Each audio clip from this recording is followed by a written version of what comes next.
Quero pedir para os irmãos, por gentileza, abram as vossas Bíblias. Mateus, capítulo de número 27. Estaremos lendo do versículo 32 em diante, com ênfase maior no versículo de número 40.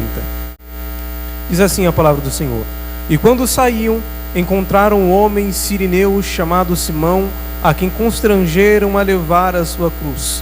E chegando ao lugar chamado Gólgota, que significa lugar da caveira, deram-lhe a beber vinho misturado com fel, mas ele, provando, não quis beber. E havendo-o crucificado, repartiram as suas vestes, lançando sortes, para que se cumprisse o que fora dito pelo profeta: repartiram entre si as minhas vestes, e sobre as minhas túnicas lançaram sortes. E assentados o aguardavam ali. E por cima da sua cabeça puseram escrita a sua acusação: Este é Jesus, o Rei dos Judeus. E foram crucificados com ele 2 salteadores, um à direita e outro à esquerda. E os que passavam blasfemavam dele, maneando a cabeça, dizendo: Tu que destróis o templo e em 3 dias o reedificas, salva-te a ti mesmo. Se és filho de Deus, desce da cruz. Amém? Vamos para tomar os vossos assentos. Agradeço a Deus pela oportunidade de estar aqui. Estive aqui no último culto com os jovens, não lembro se foi no ano passado. Foi uma noite abençoada pelo Senhor, e aprove a Deus mais uma vez conceder-me a oportunidade de estar aqui com os irmãos. Não pude trazer minha namorada, o meu pai que veio comigo da última vez, minha família, porque eles estão compromissados também, mas traga a saudação do meu pastor Zezinho, da Belém ali da Vila Brandina, tá bom? Que Deus continue abençoando a vida dos irmãos. Eu costumo muito pregar sobre a cruz de Cristo Jesus. Eu estou escrevendo um livro chamado Simples Carpinteiro, e Jesus, ele muito me intriga, porque quando você olha para Jesus, você vê um homem mais eloquente que já existiu. Mas nessa passagem específica de Mateus capítulo 27, nós vemos este homem mais eloquente calado. A sua boca já não diz nada, porque apenas 7 palavras foram ditas por Jesus na cruz, e a última delas é: Pai, nas tuas mãos eu entrego o meu espírito. É interessante olhar para a história de Jesus, porque quando você olha para o nascimento do Mestre, você começa a pensar: não é assim que nascem os filhos dos reis. Não é assim que deve ser concebido, não somente os filhos dos reis, mas aquele que é excelso. Porque quando a gente olha para a passagem, nós vemos João, e João, diferente dos outros evangelistas, ele não vai escrever Jesus como um Jesus histórico. Ele começa dizendo que no princípio era o verbo estava com Deus e o verbo era Deus. Ele começa apresentando que Jesus, ele é muito mais do que um humilde galileu. Jesus, ele está muito além do que um simples carpinteiro, filho de carpinteiro, não. Ele começa dizendo: ele era o verbo que estava com Deus no princípio. E além de ser o verbo, ele era Deus. Ele começa enfatizando que o nosso Redentor, ele compartilha a mesma essência de Deus Pai e do Deus Espírito Santo. Não é diferente, mas a sua deidade, o seu poder, a sua essência provém de Deus, provém do Pai. Então a minha mente, quando a gente começa a ler os capítulos de Mateus lá no início, mostrando o nascimento de Jesus, eu não consigo conceber o nascimento de Jesus. Porque Jesus, outrora, Filipenses capítulo 4, se não me engano, ou capítulo 5, ele começa descrevendo, dizendo: haja em vós o mesmo sentimento que houve também em Cristo Jesus, que sendo Deus, não usou por usurpação o ser igual a Deus, mas antes esvaziou-se de si mesmo, assumindo figura de servo, e reconhecido em figura humana, foi fiel até a morte, e morte de cruz. Que Jesus é esse? Que homem é esse que, sendo grande, decidiu fazer-se pequeno, para que aqueles que são pequenos pudessem ser feitos grandes ao seu lado? Que homem é esse que, estando no seu apogeu, na sua plenitude, no seu trono, cuja a base está descrita aqui, a santidade e juízo, mas ele decide esvaziar-se de si mesmo, da sua divindade, sair de cima do seu trono para descer ao mundo, e estando pequeno no mundo, nascer em uma manjedoura. Porque a gente muito fala sobre Maria, Maria agraciada entre as mulheres. A Igreja Católica pega isso como eufemismo e começa a dizer que Maria era mãe de Deus, mas ela apenas concebeu aquele que em carne fez verbo e fez pecado por nós. Era uma mulher justa sim, mas nós não podemos endeusar Maria e nos esquecemos de José. Porque José também teve um papel importante. Foi pai do filho unigênito de Deus. Porque quando você olha para a Bíblia, você vê José sendo governador do Egito. Você vê que a Moisés foi confiado o povo de Deus. Você vê que a Davi foi confiado o trono quando ele era pastor de ovelhas.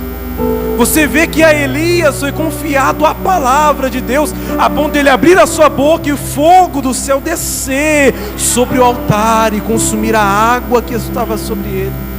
Mas a José, meu irmão, foi confiado o filho unigênito de Deus. A José foi confiado o autor da existência.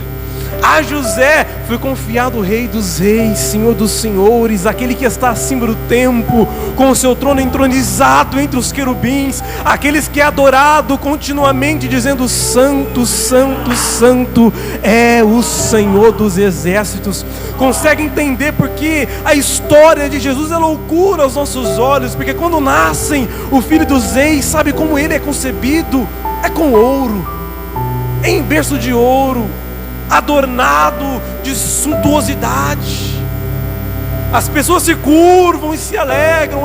A festa na terra quando os filhos dos reis nascem. Mas quando Jesus nasce, José tem que ir de porta em porta procurando um lugar, porque a sua esposa, a sua mulher está grávida e a ponto de ter um filho. E agora eu quero que você imagine a cabeça daquelas pessoas. É o Filho de Deus que vai nascer. Sabe, não é um homem, não é apenas um libertador, é o Messias que nós aguardamos até agora. Sabe por quê? Porque lá no monte, quando Abraão levantou o cutelo para sacrificar Isaac, uma voz bradou do céu dizendo: Abraão, Abraão, não faças tal.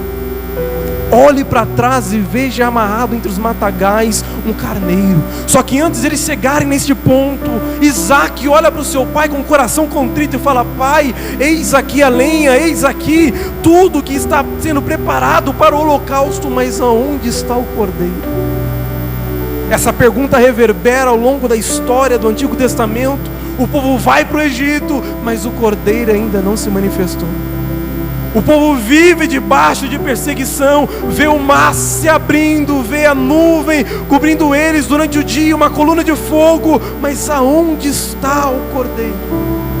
Chegam na terra Canaã, que é a terra prometida por Deus, vivenciam coisas inefáveis, mas o cordeiro ainda não se manifestou. Ainda não se manifestou. Mas agora José está olhando e falando: eis aqui o Cordeiro de Deus.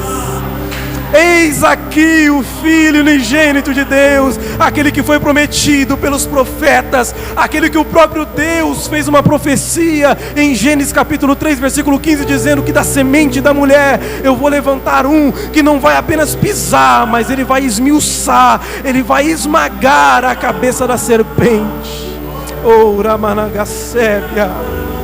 Gênesis capítulo de número 12, ele olha para Abraão dizendo: olha, através de ti serão benditas todas as famílias da terra. Por quê? Porque da sua descendência, Abraão, há de vir aquele que é prometido das nações, há de vir o meu filho amado Jesus Cristo. Como você não me negou o seu único filho, eu também não me negarei aquele que me pertence a vós. E agora ele bate de porta em porta dizendo: tem espaço para Jesus. E quando ele chega na hospedaria, ao contrário do que a gente está pensando, é uma casa grande, com vários quartos, e havia um espaço onde as pessoas entravam tipo num galpão, um salão como esse, e cada um montava a sua tenda e ficava ali instalado.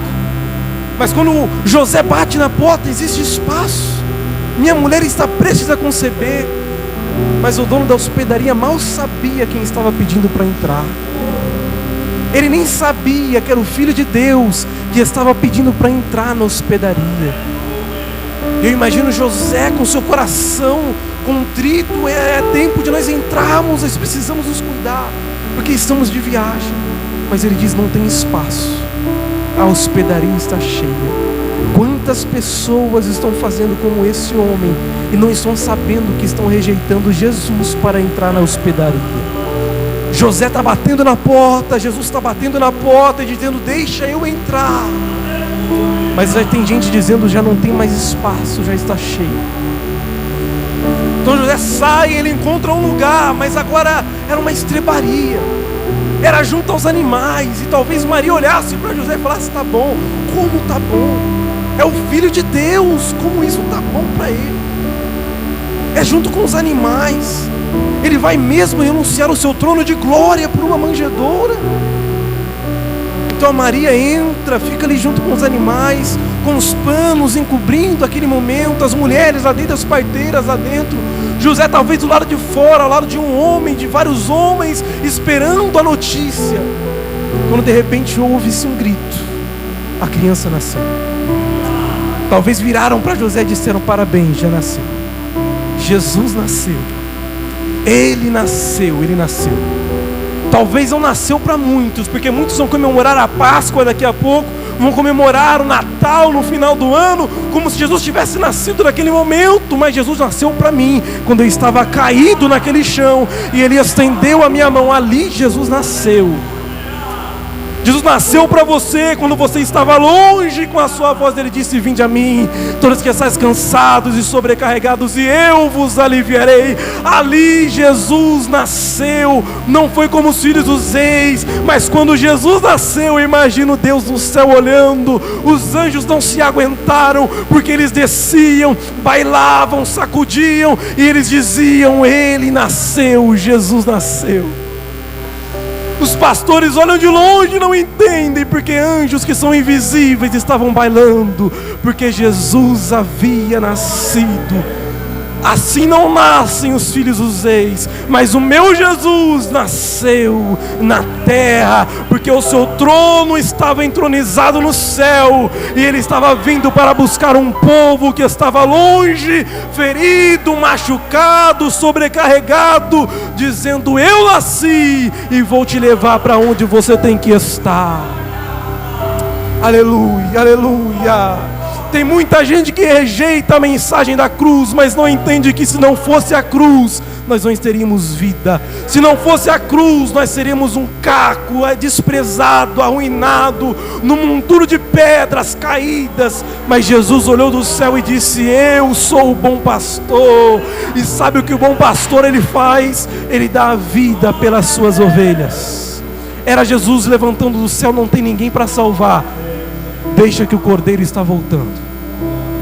Deixa que o Cordeiro, a quem Isaac perguntou lá atrás, ele vai se manifestar. Ele vai se manifestar. Herodes tem que ouvir uma voz: vai nascer o rei dos judeus. Vai nascer o rei dos judeus. A acusação sobre Jesus era esta: este é Jesus, o rei dos judeus. O rei dos judeus. Herodes vai dizer: mas vai, e quando vocês o encontrarem, me fale, porque eu também vou adorar. Só que os magos vão e não voltam mais. Jesus nasceu, a esperança nasceu, aquele que foi prometido por Deus já nasceu, já está de pé. E eu quero dizer para você que isso não foi um plano que veio de Deus e pegou Deus de súbito, porque o homem caiu, experimentou aquilo que chamamos de depravação total. A imagem de Deus no homem, que chamamos de imagodeia, agora estava corrompida e o homem estava caído. Aquele que estava de pé no jardim por causa da desobediência, agora se encontra caído fora dele. Por meio do primeiro homem, o pecado entrou no mundo, e com o pecado todo tipo de dor, que é precursora do caminho para a morte, e não uma morte somente física, mas espiritual. O homem estava abraçado com aquela inércia da alma, que não poderia nem mesmo se levantar e olhar para as entradas eternas do Éden, que foram fechadas contra ele, porque o caminho estava oculto. Mas quando Jesus se manifesta lá na frente, sabe o que ele vai dizer? Eu sou o caminho. As entradas eternas foram fechadas, mas eu sou o caminho. Que caminho, Tiago? O caminho que nos leva a Deus, o caminho que nos leva para o Éden, o caminho que nos leva para as entradas eternas. Eu sou o caminho, eu sou a verdade e eu sou a vida. Apocalipse capítulo 13, versículo 8 vai dizer: eis aí o Cordeiro que foi morto desde a fundação do mundo. Foi desde a fundação do mundo. 1 Pedro capítulo 1, versículo 20 vai nos apresentar aquele que foi conhecido com efeito desde a eternidade, mas ele foi manifestado no fim dos tempos por amor a vós. Mateus capítulo 25, versículo 34 vai nos falar de um reino que nos foi preparado desde antes da fundação do mundo. Atos capítulo de número 2, versículo de número 23 vai nos enfatizar que ele foi entregue a nós e nós o crucificamos através da presciência de Deus. Ou seja, desde a eternidade, nos refólhos da eternidade, a cruz já estava sobre o Gólgota. A cruz já estava sobre os ombros do nosso mestre. A cruz já estava sobre os ombros de Jesus. E quando nós falamos de cruz, não é uma cruz de madeira, mas uma cruz de pecados. É uma cruz que pesa continuamente sobre os ombros de Jesus. Mas havia uma promessa de que através dele seriam benditas todas as famílias da terra. De que através dele aqueles que caíram iriam se colocar de pé novamente. De que através dele todos teriam vida e vida com abundância. Gênesis 12. E agora no Gênesis capítulo de número 50, José está olhando para os seus irmãos e passando para ele diretrizes, dizendo: olha, nós estamos no Egito, mas nós não somos no Egito. Eu morrerei, mas mais certo do que a minha morte é que amanhã Deus vos visitará e vos fará subir. Eu quero que você entenda: estavam no Egito, era um povo escolhido por Deus, mas o destino era Canaã. Estavam na terra de Gósen, melhor lugar para se viver, mas o destino prometido por Deus não era Gósen, era Canaã. Por isso José, antes da sua morte, vai dizer: eu morrerei, mas mais certo do que a minha morte é que amanhã Deus vos visitará e vos fará subir. E quando isso acontecer, levem com vocês os meus ossos. Sabe por quê? Porque nós estamos no Egito, mas o meu lugar é em Canaã. Nós estamos no mundo, mas o nosso lugar é na Jerusalém de Deus. Tem gente que não entende e prefere muito mais num culto como esse se abraçar a mensagens antropocêntricas, que vai pregar dizendo que você é santo e não precisa se consertar, que vai falar que você vai sair daqui e receber um carro novo, uma casa nova, mas não é isso que eu vim pregar, porque isso é uma mensagem antropocêntrica e que apresenta um ganho financeiro que Jesus não veio oferecer, porque a prosperidade é no céu, a promessa é no céu. Tem gente pregando prosperidade como se fosse viver na terra, mas Jesus está dizendo: eu já visitei e vou os levar para cima, o seu lugar é no alto. Aleluia.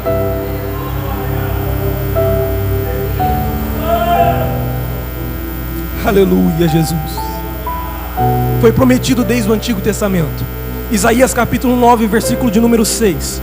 Porque um menino nos nasceu, e um filho se nos deu, e o seu nome se chamará, lá vai, Maravilhoso, Conselheiro, Deus Forte, Pai da Eternidade, Príncipe da Paz. Isaías lá atrás estava falando: um menino nos nasceu, um filho se nos deu, e o seu nome se chamará Maravilhoso, Conselheiro, Deus Forte, Pai da Eternidade, Príncipe da Paz. Só que não é somente isso, porque com a vinda de Jesus, não somente o homem, mas também a terra é maravilhosa e agraciada com a sua graça.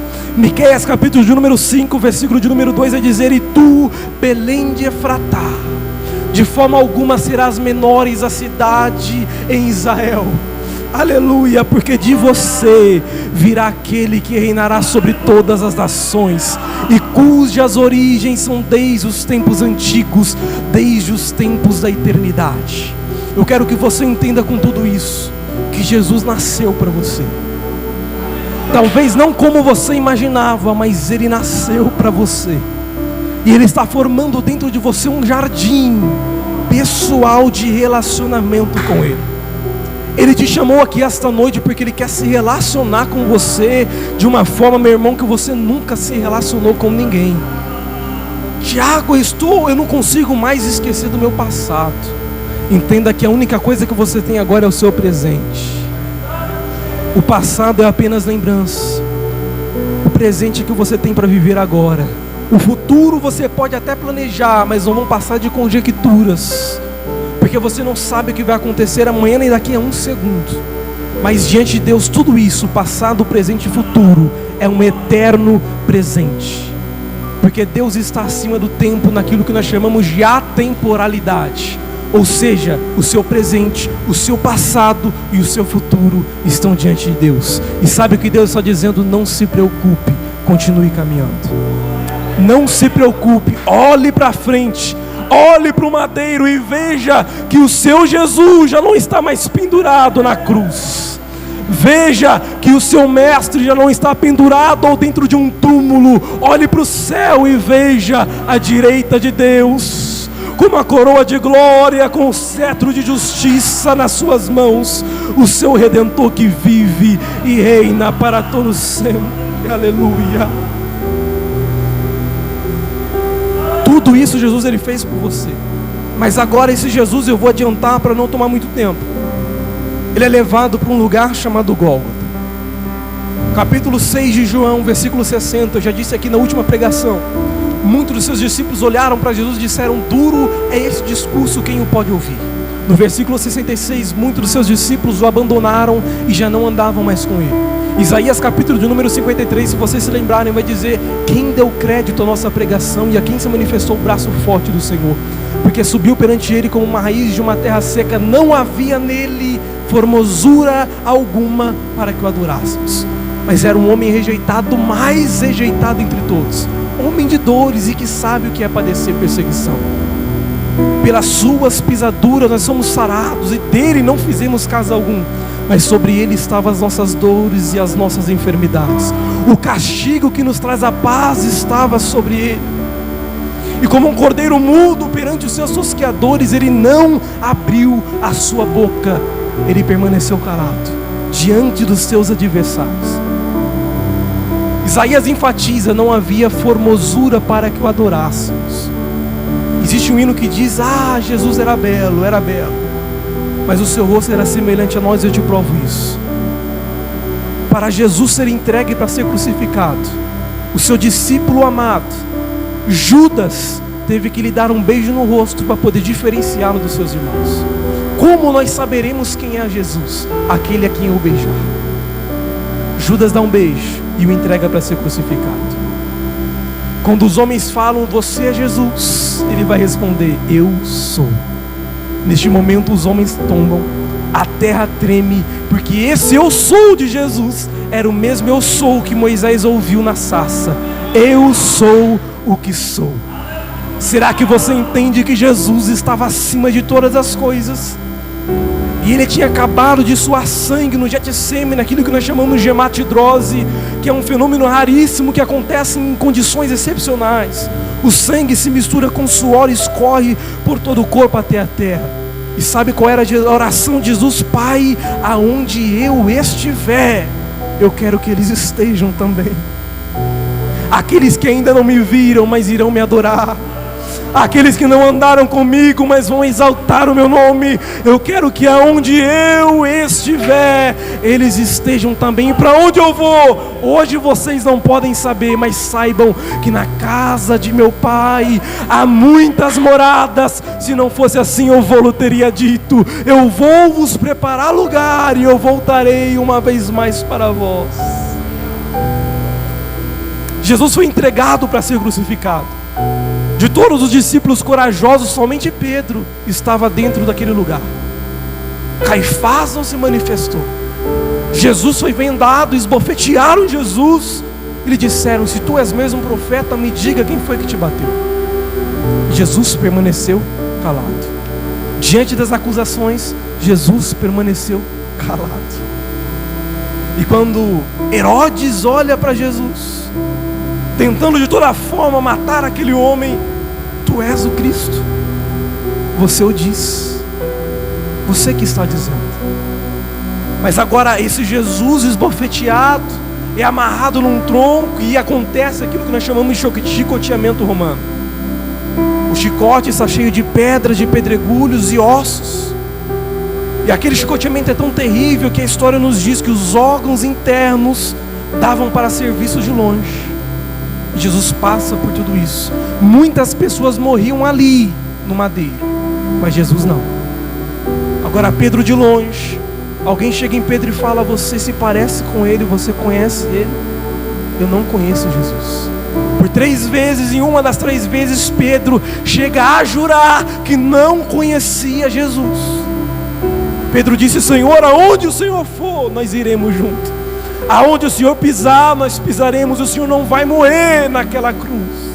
Porque Jesus havia dito que como Moisés levantou a serpente no deserto, era necessário que ele fosse levantado no madeiro. Por quê? Para que todo aquele que nele crê não pereça, mas tenha vida eterna. Para que todo aquele que olhar para Jesus no madeiro possa ver a luz do mundo brilhando entre os homens, chamando para perto aqueles que estão caídos. Só que Pedro negou e o galo cantou. No momento que o galo canta, Jesus olha para Pedro, seus olhos fitam nos olhos de Pedro. Era como se uma espada estivesse atravessado o peito de Pedro. E talvez Pedro se lembrando: eu disse que morreria com ele, eu disse que eu iria com ele, mas eu o neguei 3 vezes. E juramento é coisa séria, e eu jurei que eu não conhecia o Jesus, o meu mestre. Mas Jesus, diante da dor, ele olha para Pedro, e era como se ele estivesse dizendo: Pedro, tu me negou, Pedro, como eu disse que me negaria. O cálice que eu estou bebendo agora não é para vocês, mas vocês beberão. Todos vocês morrerão por causa do Evangelho, por causa da mensagem da cruz, que é loucura para os homens. Mas era como se Jesus estivesse dizendo: você me negou, mas eu ainda te amo do mesmo jeito e da mesma maneira que eu sempre te amei. Pedro, espere por 3 dias, porque o templo que será destruído eu reconstruirei novamente. Aramanagacébia, este corpo que agora vocês veem sendo destruído, em 3 dias, Pedro, em 3 dias eu ressuscitarei e voltarei para vós, e voltarei. Espera, Pedro. Enquanto Judas, no meio da traição, ele se entristece e se mata, Pedro se arrepende e chora, porque ele sabe que errou, mas Jesus estava dizendo: persevere, porque a minha graça te alcança, porque na cruz eu vou manifestar a redenção para os teus pecados e para as suas dores. Espera um pouco mais. Pilatos pega Jesus e coloca esse Jesus com a sua costa em carne viva, ao lado de um pecador aglutinador chamado Barrabás, que era mais alto e mais corpulento de Jesus. E até neste momento Jesus está operando milagres, porque era para Barrabás ser crucificado. Mas aí Pilatos pergunta: quem vos quereis que eu vos solte, a Barrabás ou a Jesus chamado Cristo? Solte-nos a Barrabás e crucifica Jesus. Por 3 vezes ele pergunta, e a pergunta mais solene da história é: o que farei então com Jesus chamado Cristo? Crucifica. Não era um povo diferente, era o povo que foi curado por ele, é um povo que foi libertado por ele, é um povo que ouviu a sua voz, é um povo que às margens do Rio Jordão, enquanto muitos perguntavam: onde está o Messias, aonde está o Cordeiro, ouviram João Batista dizendo: a voz que clama no deserto, estava dizendo: eis aí o Cordeiro de Deus, que tira todo o pecado do mundo. Mas agora estava olhando para o Cordeiro dizendo: imola o Cordeiro na nossa frente. Pilatos lava as suas mãos dizendo: eu estarei liberto deste sangue. A mulher de Pilatos fala: eu sonhei com ele e ele é um homem justo. Mas mesmo assim aquilo prossegue. A multidão feroz olhando para Jesus dizendo: crucifica-o. E agora Jesus sai da Fortaleza Antônia num percurso de 600 metros até o Gólgota, numa rua de terreno irregular cheia de pedras, e ele está descalço, com as suas costas em carne vivas, com a cruz pesando em seus ombros, e ele caminhando. E aí tem pregador que vai dizer que Jesus caiu, mas Jesus não caiu. As suas pernas podiam estar bambas, mas ele não caiu de joelhos no chão. Jesus continuou caminhando, e Lucas ele vai dizer que formou-se um corredor humano. As mulheres batiam no peito, porque não acreditavam que aquele era o mestre a que eles conheceram. Era a Páscoa, como será daqui a alguns dias. E as pessoas estavam ali de todas as cidades circunvizinhas para ver o homem mais eloquente que já existiu. Mas como Isaías disse, ele estava calado. Talvez os cegos olhando para Jesus dizendo: eu não consegui enxergar, mas ele me curou, e agora os seus olhos estão inchados e eu não posso fazer nada por ele. Eu não consegui andar, mas agora eu consigo, porque ele me salvou, mas agora a cruz está impossibilitando os seus passos e eu não posso fazer nada para lhe salvar. As mulheres choravam e Jesus parou o seu percurso, olhou para as mulheres e disse: filhas de Jerusalém, não chorais por mim, chorai antes por vós mesmas, porque se fazem isso com o madeiro que está preparado, quanto mais a vós, que ainda não estão prontas. Talvez estava falando sobre a destruição de Jerusalém, que aconteceria tempos depois, mas ele estava dizendo: é eu que preciso de ajuda, mas eu que ofereço alento para o seu coração. Sou eu que estou indo para o Gólgota, mas não se preocupe, porque do Gólgota vem salvação, do Gólgota vem cura, do Gólgota vem libertação, do Gólgota o caminho ao Pai vai ser liberto novamente. Os soldados vão na frente. Um homem chamado Simão Cirineu leva a cruz junto com Jesus. E agora Jesus chega naquele lugar, numa cruz que era feita para Barrabás, portanto maior do que ele, e os seus braços precisam ser estendidos. E alguns dizem que os pregos vieram na mão, mas a mão não tem força suficiente para aguentar um corpo pendurado numa cruz. Portanto, os pregos vieram no pulso. E a terminação nervosa, o nervo mediano, foi lesado neste momento, causando uma das piores dores, a pior dor que o ser humano pode sentir, que é a dor causada pelas terminações nervosas. Era uma dor lacinante, agudíssima, mas Jesus aguentou. Seus braços foram crucificados. Ele foi levantado naquele madeiro.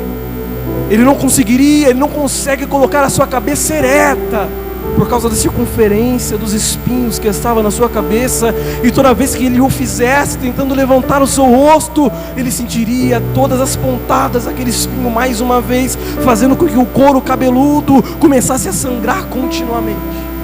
Mas lá estava Jesus, calado. E agora os seus pés também foram crucificados e prendidos naquele madeiro. A multidão está na frente de Jesus. Acontece um fenômeno que os seus músculos começam a se enrijecer, saliva da sua boca. E agora oferecem para Jesus uma espuma, um ensopo, para Jesus beber, e aquilo era algo muito, que iria ferir ainda mais a sua garganta já ferida, de fome e de sede. Mas Jesus estava calado.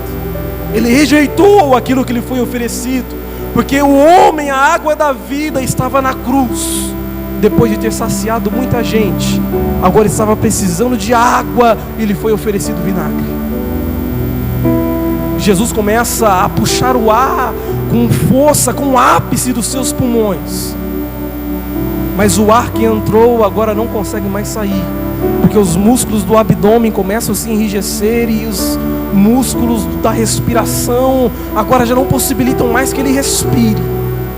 E quando ele precisa respirar, ele tem que tomar como apoio os pregos que estão nos seus pés, e começar a forçar as suas mãos naquele nervo mediano, que como se fosse uma corda de violino na cravela que está esticada. A cada vez que ele tenta se levantar, aquilo causa uma dor lacinante no seu corpo. Mas por que tudo isso? Porque como um asmático em plena crise, ele está procurando ar para poder encher os seus pulmões. E quando ele levanta para poder puxar o ar, ele enche os seus pulmões. Mas ele faz todo esse processo apenas para dizer uma coisa: Pai, perdoa eles, porque eles não sabem o que fazem. Pai, perdoa eles, porque eles não sabem o que fazem. E novamente ele volta e os seus músculos começam a passar pela mesma coisa, que aquilo aparece com um fenômeno de tetania, que um ferido de tétano sente, os seus músculos se enrijecem mais uma vez, e ele precisa procurar curar, e são 7 palavras ditas por Jesus na cruz, e toda vez que ele precisa falar, ele faz esse mesmo processo, e sente as mesmas dores. E uma das palavras de Jesus é: tenho sede, e o deram de beber. A outra palavra de Jesus é: Isaí, a tua mãe, cuide dela. Jesus mais uma vez se levanta e vai dizer: Eli, Eli, lama sabachthani, que traduzido significa: Deus meu, por que me desamparaste?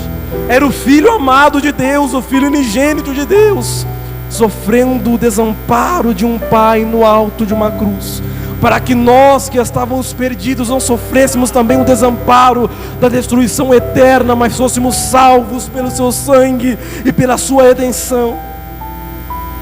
E alguns vão olhar e dizer: ele está chamando por Elias, se tu és mesmo Cristo, desça da cruz. Mas Jesus permaneceu no alto daquela cruz. Todos os discípulos foram embora, apenas João estava aos pés da cruz. E João era o mais próximo, aquele que deitava a cabeça no peito do mestre para poder ouvir a sua voz.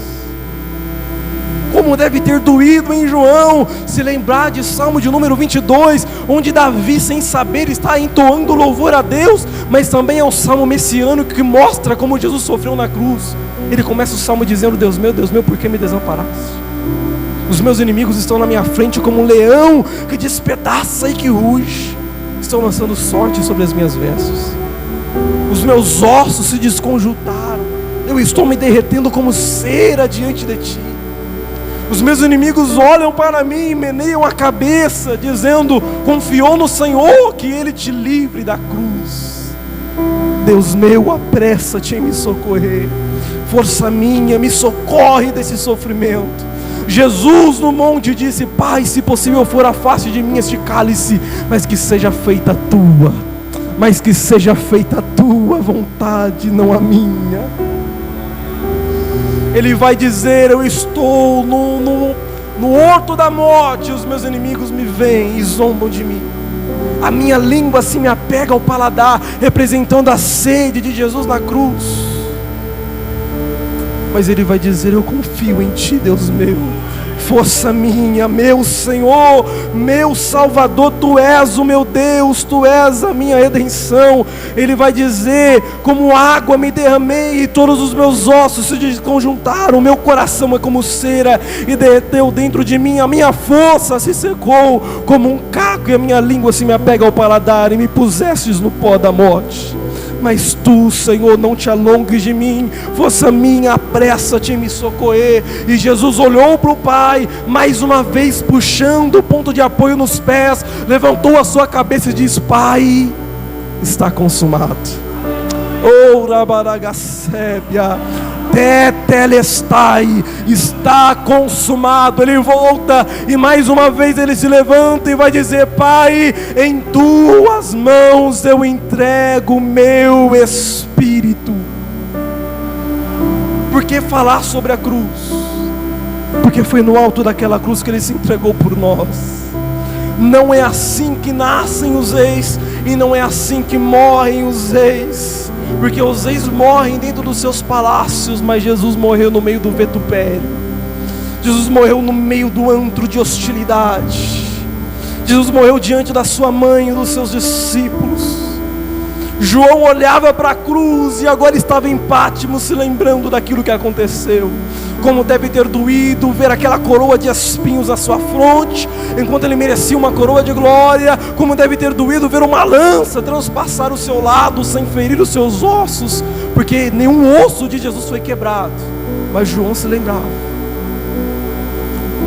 Só que aí João é arrebatado em espírito no dia do Senhor, e ele vai dizer: preste atenção: e ouvi por detrás de mim uma voz como de trombeta, e virei-me para ver quem falava comigo. E eu vi um semelhante ao Filho dos Homens, no meio de 7 castiçais de ouro. Os seus olhos eram como chamas de fogo, os seus pés eram como latão reluzente que acabou de sair da fornalha, a sua face era como o sol em toda a sua glória.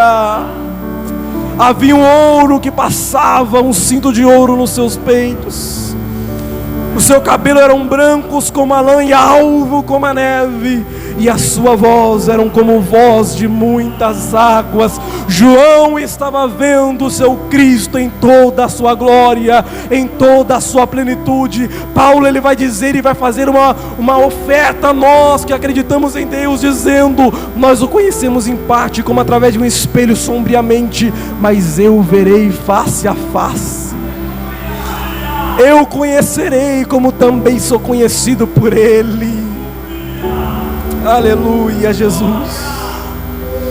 Tem gente que pensa que a cruz foi um palco de derrota, mas jovem, entenda, a cruz não foi um palco de derrota. Satanás não festejou quando Jesus estava na cruz. Ele se entristeceu e chorou no inferno, porque sabia que Deus havia dito que aquele que pisaria na cabeça da serpente seria o seu Filho amado Jesus Cristo. No alto daquela cruz, Jesus morreu, mas ao terceiro dia, como um leão, ele ressuscitou novamente. A cruz foi um palco de vitória para a igreja de Jesus, porque hoje nós temos vida e vida com abundância. Hoje nós olhamos para o céu e vemos o caminho aberto. O Espírito Santo está dentro de nós, clamando com gemidos inexprimíveis, dizendo: espera, noiva minha, espera, porque eu estou vindo buscar um povo preparado e adornado de santidade, de verdade, de unção e de presença. Paulo, no capítulo 15 de 1 Coríntios, vai estar dizendo que Satanás, os seus anjos e a morte estarão olhando para o céu e vendo um povo subindo, não mais num corpo corruptível pela vida, mas com as vestes confeccionadas pelo próprio Deus, vestes brancas como a lã, um corpo incorruptível onde não vai ter pecado. E esse povo vai subir, e no momento que esse povo subir, eles ouvirão uma voz dizendo: vinde, benditos de meu Pai, para o reino que vos está preparado desde a fundação do mundo. Você se lembra? Eu disse que eu iria, mas eu voltaria para vós. Chegou a hora, chegou o momento, já está tudo preparado. Os bois e cevados foram mortos, vinde, as bodas está aberto novamente. Jesus morreu na cruz, mas aí acontece aquilo que foi dito em Salmo de número 24: quem subirá ao monte santo do Senhor?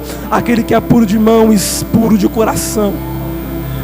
E foi ouvida uma voz quando Jesus apareceu diante de Deus com um corpo de homem, mas agora justificado. Talvez os anjos disseram: levantai, ó portas, vossas cabeças. Aleluia. Lembra das portas que foram fechadas no Éden? Agora ele se apresenta diante delas. Não é mais o Éden, a nova Jerusalém de Deus. E ele vai dizer: levantai, ó portas, vossas cabeças, levantai-vos, ó portais eternos, para que entre o Rei da Glória. E alguém pergunta: quem é este Rei da Glória? É o Deus forte, é o Deus poderoso na guerra. Ele é o Rei da Glória. As portas se abrem, a arca de Deus volta para Jerusalém celestial. Uma mesa está posta diante deles. E agora a noiva está subindo a súbita aos céus, adornada, e toda lágrima foi enxugada de seus olhos, todo sofrimento já não existe mais, e o próprio Jesus vai recepcioná-la dizendo: vem para dentro. Existe lugar na mesa da graça para cada um de nós. Existe lugar para você que chorou, existe lugar para você que foi humilhado. Eles disseram que você era paralítico, mas agora olha e anda pelas ruas de ouro. Era paralítico no mundo, mas aqui vai andar em ruas de ouro, vai tocar os muros de jaspe, vai ver o que os olhos não puderam ver, vai ver a glória do Filho unigênito do Pai, assentado num trono que nem os reis tiveram na terra, mas eu tenho no céu. E Satanás vai ouvir a voz de Jesus dizendo: onde está a morte, a tua vitória? Aonde está o inferno, o teu aguilhão? Porque tragada foi a morte pela vitória. E aqui eu encerro a minha mensagem pedindo para você: guarde a chama que existe dentro do teu coração. Jesus morreu, e quem aqui se lembra dos discípulos a caminho de Emaús? Jesus ainda no seu corpo transformado, ele está caminhando com discípulos que ouviram falar do que aconteceu. Jesus conversava com eles o que aconteceu e ia conversando com ele durante o caminho. Foi para a casa deles, partiram o pão, cearam, e quando Jesus repartiu o pão, eles foram comer. Jesus já não estava mais na frente deles. Eu imagino o coração daqueles homens. Nós não vimos, mas nós andamos com ele. Nós não o vimos na cruz, mas a caminho de Emaús ele estava ao nosso lado. E aí eles começam a olhar um para o outro e dizer: será que o seu coração não se enchia de alegria quando ele falava? Será que o seu coração não ardia? Você não sentia vontade de pular e não sabia de onde vinha aquela alegria quando ele falava? Ele falava do quê? Ele falava da sua palavra. Da sua palavra. Jovem, eu aqui profetizo algo para a tua vida. O que Deus tem preparado para você é muito maior do que você está experimentando. Só o fato de você estar aqui esta noite, numa noite de sábado, às vezes tentado a ficar em casa, a sair para algum lugar, você rejeitou tudo isso para estar na presença do Senhor. Ele já nasceu para você. Ele já morreu por você. Ele já se entregou na cruz e está ao lado de Deus. Ele está dizendo: eis que cedo venho, guarda o que tens, para que ninguém tome a sua coroa. Nós devemos viver um tempo de avivamento no meio dos jovens, no meio dos irmãos. Avivamento é isso, proporcionado pela palavra. Porque aqueles homens não viram, mas enquanto Jesus falava, o coração se alegrava, o corpo ardia, o corpo arrepiava. Será que enquanto não louvavam aqui os hinos que foram louvados, seu coração não se alegrava?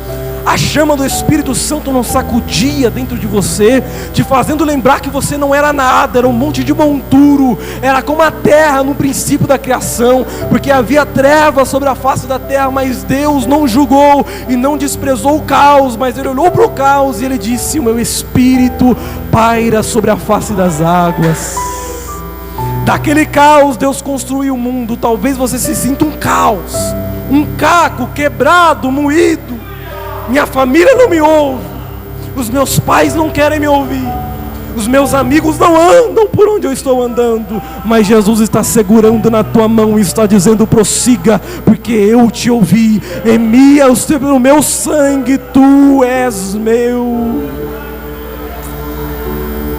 Deus tem preparado para você o que você nunca viu. Paulo, ele vai para o céu, ele volta dizendo que viu coisas inefáveis que não é lícito falar, mas ele vai dizer que a sua maior ambição era conhecer a Cristo e fazê-lo conhecido. Porque não são as ruas de ouro, não são os muros de jaspe, é a glória de Jesus na eternidade. Porque o céu não seria céu se Jesus não estivesse lá. O céu não seria a nossa morada se o Espírito Santo de Deus não estivesse lá. Talvez é desprezado, talvez é difícil servir a Jesus na juventude. Tenho 20 anos e sei o que é ser desprezado por pregar o Evangelho de Cristo. Talvez não te deem ouvidos, mas o Espírito Santo está dizendo para você a mesma coisa que eu conjecturo na minha mente quando vejo João na ilha de Patmos. Sabe o que era Patmos para João? Um meio de fechar as portas das igrejas, porque João dava muito trabalho. Era o discípulo mais íntimo, o único que esteve aos pés da cruz, que foi aonde ninguém teve coragem de ir, e foi o único que não morreu como os outros discípulos. Esteve vivo e morreu de velhice. Foi para o Patmos, porque vamos calar João, porque a gente não consegue matar João. Então a gente vai fechar as portas para João na terra, mas quando João ele olha para o céu, era Deus falando: João, fecharam as portas na terra, mas a porta que eu abro ninguém fecha, a fossa que eu fecho ninguém abre. João, olhe para o céu e veja a porta aberta. Vem conhecer o inefável, vem conhecer o presente de Deus, vem conhecer a graça do Filho unigênito de Deus. João, tentaram calar a tua voz, mas não vão calar a minha. Seja frutífero aonde você está plantado. É loucura a palavra da cruz, mas é poder de salvação, porque a água da vida eterna está dentro de nós. Há uma corrente que alegra a cidade de Deus, o santuário da morada do Altíssimo. E ainda mais, eu já finalizo para vocês. Jesus, quando olha para os seus discípulos, ele fala: eu vou e eu rogarei ao Pai que envie outro Consolador, que envie outro. Este outro é alguém da mesma espécie, que compartilha a mesma essência. Jesus está dizendo: eu vou, mas outro há de vir por vós.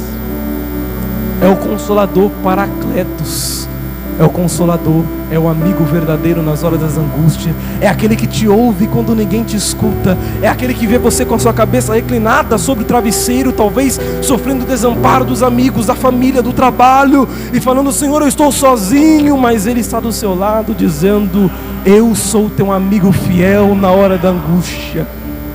Quão bondoso amigo é Cristo, que na cruz se entregou por nós, que hoje nos toma pelo colo para sarar a ferida que está na alma e ninguém vê.